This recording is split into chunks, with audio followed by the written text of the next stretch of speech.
Start.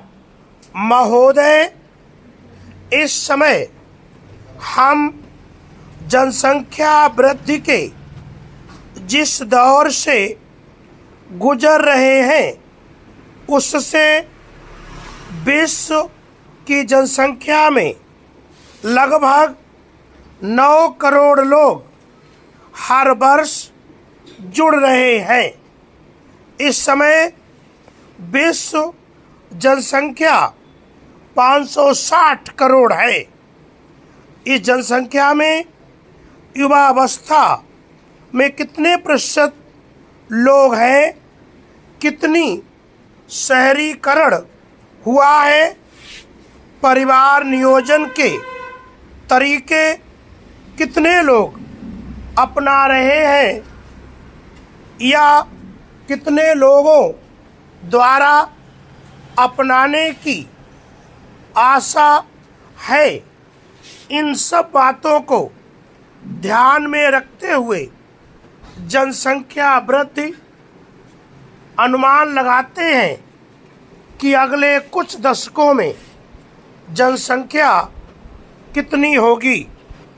फिलहाल इस बारे में जो सबसे विश्वसनीय आंकड़े उपलब्ध हैं उनके अनुसार तेजी से बढ़ती हुई जनसंख्या वर्ष 2025 में 850 करोड़ तथा 2050 में लगभग 1,000 करोड़ तक पहुंच जाएगी। जनसंख्या वृद्धि की दर के अन्य अनुमान भी उपलब्ध हैं, पर फिलहाल सबसे विश्वसनीय यही लगते हैं। पैरा, आज जब हम विश्व में भूख, बेकारी और पर्यावरण विनाश की समस्याओं की व्यापकता को देखते हैं तो भविष्य में चिंता होनी स्वाभाविक ही है। आज जब इतनी समस्याएं हैं तब 50-60 वर्षों में लगभग दुगनी जनसंख्या की स्थिति में ये समस्याएं कितनी बढ़ जाएंगी, इसका सहज ही अनुमान लगाया जा सकता है। आज बढ़ती जनसंख्या से स्थिति चिंताजनक जरूर है, फिर भी यदि ईमानदारी और दृढ़ निश्चय से वर्तमान विश्व की विषमताओं को कम करते हुए मुख्य समस्याओं के निदान के प्रयास किए जाएं तो सफलता मिल सकती है।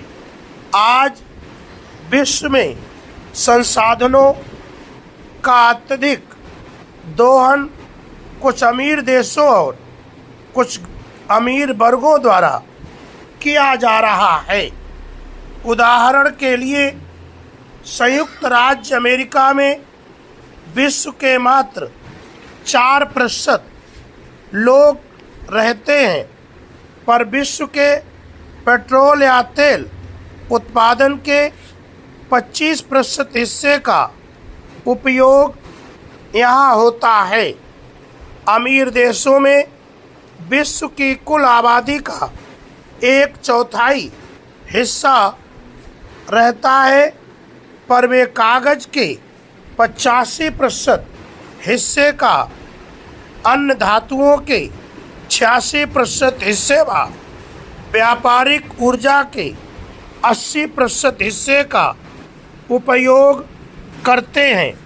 अतः यह संभावना मौजूद है कि यदि बहुत अमीर लोग अपने जीवन स्तर में बदलाव कर संसाधनों पर अपना दबाव कम करें तो बढ़ती जनसंख्या के बावजूद पर्यावरण के लिए बहुत बड़ा संकट उत्पन्न कम किए बिना सभी लोगों की बुनियादी ज़रूरतें पूरी होने की उम्मीद की जा सकती है।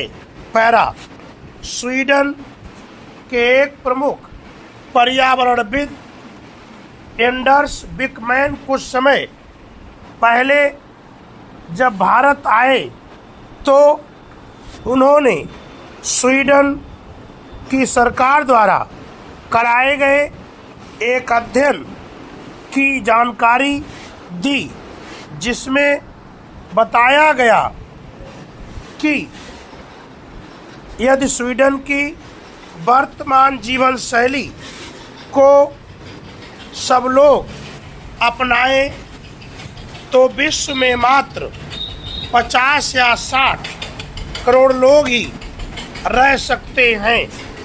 बात केवल खनिजों आदि की उपलब्धि की ही नहीं है, अपितु पूरे वायुमंडल की सहन क्षमता की भी है।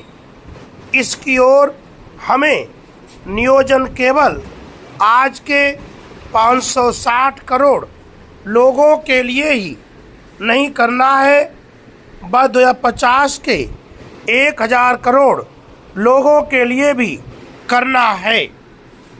स्टाफ इसकी हिंदी बना के हमको लाना।